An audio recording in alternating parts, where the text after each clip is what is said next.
Welcome to the PharmaVOICE 100 one-on-one video series with Taryn Groen. Marc, it's so good to see you. Thank you so much for joining us for the PharmaVOICE 100 24-hour marathon. Oh, it's a pleasure to be here. Thank you so much for inviting me. It's our pleasure. Marc, you've been involved in patient engagement for, dare I say, a couple of decades. I don't mean to age you, but I know you've been there for a long time. Here. We know each other, so let's be nice. Okay, well, I've been doing it for a couple decades, so I'll put myself there. Let me ask you, what is the biggest trend you are tracking right now in terms of patient engagement?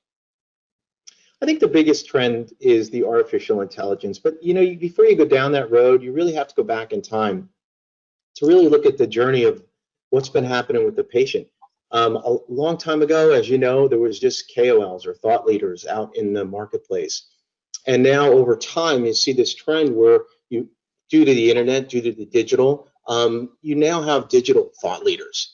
And the difference between the two is that digital thought leaders are more engaged with the patients. So it's important for us to make sure that we get the education to the thought leaders so that they can provide it to the patients, and then they can follow that journey. So I think what happens then is the artificial intelligence, because we can look at the data, we can look at the information, we can go gather that data, and then we can bring it back and say, all right, so how do we help the patient ultimately? But it all goes back to what I consider the medical aspect of it, to get the right information to the healthcare providers so that they can disseminate it. And now with the new world that we're living in the new world we're living in, we all have one of these devices. And the nice thing about these devices is we can get the information to you. But during this situation that we're in, the COVID situation, you can clearly see that it's a little bit of system overload. So how do you get the information to the digital thought leader that they perceive as the right information so that they can have the discussions and then ultimately help the patients in the long run? That's excellent. And you talked just a second ago about patient education. Let's talk about why that is more important today than ever. Oh, I think it's incredible, because if you look at what's happening in the marketplace, I think the poor patients are overwhelmed. They don't know who to trust. They don't know where to get the information.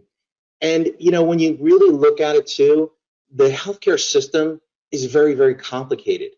I know in my own experience, just to get anything, to go visit the doctor, to go do anything like that, it's just overwhelming. So when you look at it, you say to yourself, how do you get that information? Where do you go? And it's just overwhelming. So I think that it's so important these days to break down the patient information, get the right images, get the right medical, and then disseminate it through the system. Excellent. Marc, thanks so much for joining us for this special PharmaVOICE 100 celebration marathon video.